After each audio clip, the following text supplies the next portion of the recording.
In a world where stability reigned supreme, one woman walked away from certainty. She traded in comfort for chaos, pay slips for pressure, and chose to bet on the only thing she truly trusted, herself.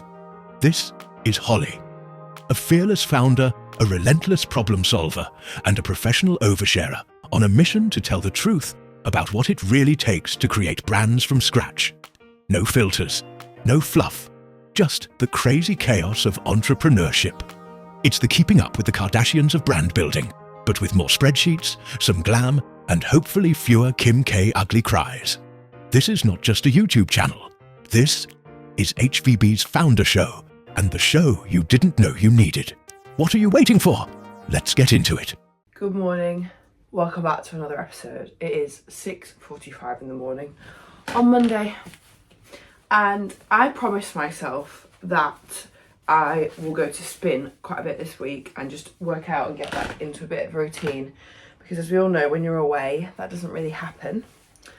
And I'm really feeling it. My body's feeling it. I'm feeling a little bit just not as motivated.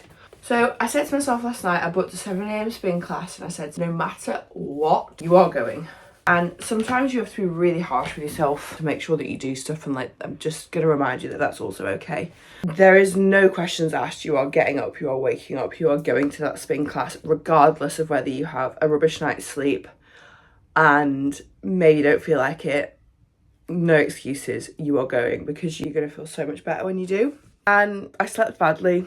I feel like I have my pillow imprinted on my head because I was so just in the sleep when I got woken up this morning. But I'm going because I know I'm going to feel so much better for it.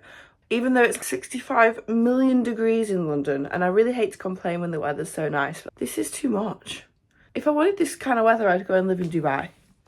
So anyway, we're pushing through, and then I'm going to show this afternoon after the class. So anyway, I'm going to go to spin, and I'm going to see how much better I feel when I get home. So I'll see you in a sec.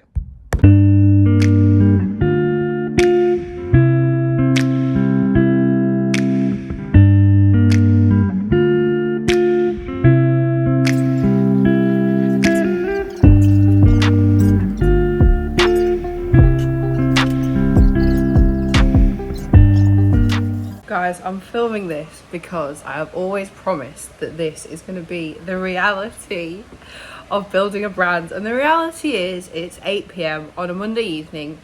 This is making situations worse. I'm pretty sure it's like 35 degrees in London. I am in a t-shirt, nothing else, and I am sat building our Amazon brand store, and I can't even express how tired I am. And I know you guys are going to get it because we're all going through this major heat wave. Even if you're not in the UK, I'm pretty sure you're going through it. Although I did speak to a manufacturer this morning, and they were saying that up north it's actually not that nice. So thoughts and prayers are with the northerners, as always. Not that they need to be, obviously, because northerners are the best and they are troopers, but sending some sunshine their way for sure. Anyway, I am so hot, I'm so tired, and I just cannot think straight. But we have a meeting with our Amazon store manager on Wednesday, and I just really want to get it done. Donnie has been an absolute saint on building what he's built so far on the Amazon storefront. And to be honest with you, I haven't really talked about the Amazon brand that we're building because it has been at the bottom of the pile in terms of priorities for quite some time. We started working on this brand maybe about a year ago, mainly just because we thought it was quite a refreshing approach as non-parents to look at the accessories range for kids as adults with no kids, because I think there is a lot of focus on how can it satisfy the children, which obviously from a safety perspective and the importance of functionality, what is the function of the product, of course the kids need to be a priority. But I know when I'm a parent, I am not going to be wanting my children in really brightly coloured things that are just not really my aesthetic, she says while she's sat in a bright tie-dye t-shirt. Anyway, so we wanted to look at the kids brands with a bit of a refreshing approach, so that's what we did, and we built kids products as if we were going to wear them. I think they're so smart. I'm going to show you them. Not right now because I can't get off the couch and I'm so sweaty. But just wanted to give you an update. This is the reality of building a brand. And honestly, I cannot tell you how much I don't want to do this right now. I would love to just put the TV on and just ignore any of my responsibilities. But I have a hectic day tomorrow and we have this call on Wednesday and we've already pushed it out 2 days. So I have to get it done. But believe me when I say I do not want to be doing this. Any parents watching this, I'd be really keen to hear what your thoughts are on how you find brands for your kids and how you find products on the market generally, and what you look for when you're looking for kids' products and how they can be better. I'm basically making this big brand for me. So best believe when we're shooting content for it, I am going to be out and about at chic restaurants in London, might take it to Mayfair, pop my bib on, eat some popcorn out of it. Who knows? All adults need to behave a little bit more like children, to be honest with you, because we do lose the element of all of that joy. So let me know what you think. I'm gonna try and survive this. I want to talk about authenticity and the importance of it, and how authentic people present themselves online, and how people who present themselves as authentic online aren't necessarily always presenting the true picture. I think what authenticity means to the creator generation and what authentic truly means are two very different things. And for me, authenticity is just being my absolute 100% self, warts and all of the ugly bits, all of the amazing, beautiful, incredible bits are something that I will always live true to and stand by, because I think it is so important to tell the whole truth and nothing but the truth.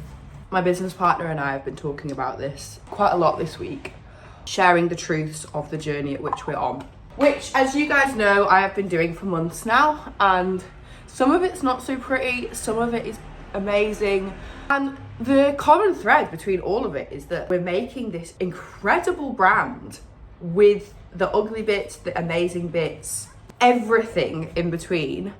And I'm so proud of that. I'm so proud of what we're building and all the challenges and everything that we're going through in order to create this brand.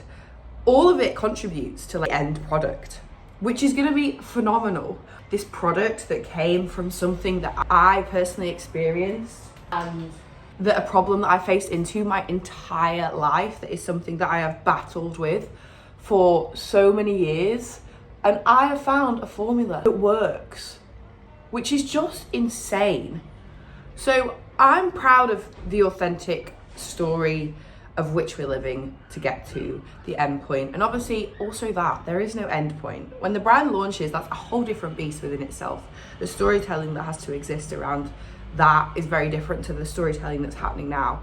But the reason why I wanted to come on here was really just to hammer home the importance of, even if people don't understand you, even if they don't understand the story that you're telling, even if they don't understand the message that you're wanting to put out there and that you are putting out there and the truth that you're living, even if they don't understand it, that is not for you to help them understand. Ever let someone tell you that you should live a certain way, because how you live is your story and that is yours to own, and absolutely nobody can take that away from you. So if you're ever having doubts, or if you're ever having a feeling that you're maybe not in the right room, or you're maybe not in the right place, or you're maybe not in the right part of your journey, then don't ever compromise what it is that you believe in, because we all are allowed to believe in different things, and that is the beauty of the world and the world in which we live.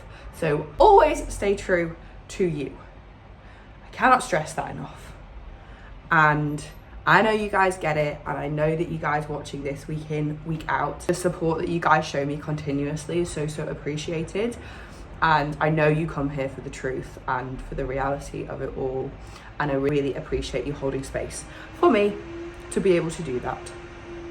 So if there's anything that I still haven't covered in this that you want to see, then pop a comment below, let me know what it is, and let's talk about it. Let's sit down and get comfortable being uncomfortable. One of my favourite sayings. Do you know what I mean? Hi guys, it's Wednesday today, and Jolie and I went to a CW event last night, and it was just so nice to have so much support and feel so much positive energy around us launching the brand. The room was full of incredible women, a couple of men too, but incredible women like Colette, founder of Inculist, who I know well through business, and she was just giving some absolutely incredible advice about retailers and the approach that you should go in with retailers. And I just feel really grateful that I get to sit in rooms like that and have conversations with people who have built exceptional businesses. One of the things that really made me laugh was when we told, with Joe and I's background, a lot of people are expecting us to launch, I don't know, like a beauty brand. When we told them what we were doing and we told them the brand name, literally people in there were saying, oh my fucking God, no way, is that what you're doing? Amazing. I can already see the headlines. What we're doing is it's not even controversial. It's just unique, different in comparison to maybe what people might expect from us. I know it's a lot easier for me to say, but I think it's really obvious what we would do. And I actually told someone yesterday and they were like, oh, of course, that's what you're doing. We all know it's a supplement brand, but just feel super grateful. And some of Colette's advice was just really valuable. And we talked about, I guess, the importance of nowadays, there's all of these blueprints on how to launch a brand. But the reality is there is no one size fits all. Inculist were a brand that actually went into retailers first. They didn't do D2C. Brand's only sort of, I think, 6 years old. And the fact that they went into retail first and then launched their website in this day and age is quite unique. I was actually having a conversation with a potential client today who was also launching a supplement brand in a very different space. And they are currently working with a very well-known online retailer within the supplement space. Not going to name them. But she gave some very interesting intel around how they operate as a business and their mindset and what they've built and how they've done that. And I think it's very important that regardless of how alluring a brand, a retailer could be, does that retailer align with your values? Because when you go into a retailer, you do lose some control. That's just inevitable. You have to be comfortable with that, but you do have to do as much as you can prior in preparation to ensure that you are as protected as you can be, and also that you're aligned with the retailer in terms of what their strategy is. Colette's advice was very much about have those conversations and make sure that the retailer is actually in a place or in a part of their journey where they can get behind you as a brand. Their strategy needs to align with yours. Otherwise, you're just going to be another product on the shelf with a million other brands in some cases. So it was great and it was a really nice vibe. It was in Shiseido's head office. And then I came home and I got an Actis and I went to bed. I've not been sleeping very well recently. I don't know why. I think this week the heat is killing me off. In London, it's about 35 degrees, which I'm not built for this. Do you know what I mean? I'm not built for that weather, but today it's much cooler, which I'm very happy about. I'm going to go and meet Donnie. I have a couple of meetings this afternoon and then I'm off to Westfield. Tomorrow morning I have an early 8 a.m. meeting and our meeting with our website developer at 11. So I'll do a little update after that call just to see how things have gone. And then it's holiday time. Probably not going to take you on this because it's a hen do. And there's just some things in life that I don't think everybody needs to know about. I'll give you another update tomorrow once I've spoken to our website developers. And that'll be it from me this week, guys. Let me know what you are up to. Let me know if you have any questions. And see you in a bit. Good morning. I promised you that I would take you through our first website iteration after the call. There's only so much I could show you right now. However, for a first go, just to give you a bit of backstory. So I have built websites before. I built the Caroline Hiron skincare kit website when we moved from, I think we're on WooCommerce and we moved to Shopify. So I've built Shopify websites before. I truly do think anyone can build a Shopify website, genuinely. But when we were talking about how we allocate our budget for all of our time pre-launch, I was quite adamant on the fact that the website can be quite laborious and it can take quite a bit of time, especially when you as founders, or rather like brand guardians, brand owners, are the ones building it, because I can fixate on details, possibly too much. So when you're building a website, I think it's quite easy to end up spending endless amounts of time on something. And obviously as founders, there is only two of us and we're quite spread thin in terms of the time that we have between now and launch, and time just keeps running away from us. So we decided that it was a good idea to outsource the website to someone. So we've outsourced it to this agency that I spoke about in a previous video. And so far, so good. So they took us through the first iteration of the website. we kind of had to take it with a little bit of a pinch of salt because Shopify works on templates. And so you choose a template. Most templates you have to pay for. Some of them are free. But what we saw was really a great start, which is very reassuring. As an agency, I think there's someone that works within quite a tight time frame. The developer and the designer is fantastic. He's a designer and a developer, which is actually a really great bonus to have. Most developers I've seen work siloed in developing and then they don't do the design. So to have background in both is definitely an advantage. I'll show some images of some videos and stuff of us going through the website. It's feeling very real, and it helps because we're launching just one SKU for the time being. So we're building a site with just one PDP. A PDP is a product display page, and that is ultimately like the pages you go on when you're looking at a singular product for sale. So I'm really excited. I feel really good about it. The website looks great. There's still stuff to do. We're definitely moving more into the creative elements now, the social, the shooting, because the product is done and it's phenomenal. And I'm very proud of it. And I just can't wait for you guys to try it. Really cool, and it's different to what is out there. We got confirmation from our manufacturers. We placed the order for the little pouches, which I have shown you before. These are the little pouches that you're going to get when you subscribe. Like I said, not in this colour, it's a different version. But we've had confirmation that they've been finished. So they will be winging their way to us soon. I hope this episode has been entertaining, a bit of a variety. Thank you for following along the journey. If you don't subscribe, you know what to do. And I don't know if there's going to be an intro for this video because quite honestly, I'm not really sure what's going on this week. My head is a bit fried. See you next Sunday. Sending lots of love. Hope you'll have fantastic weeks.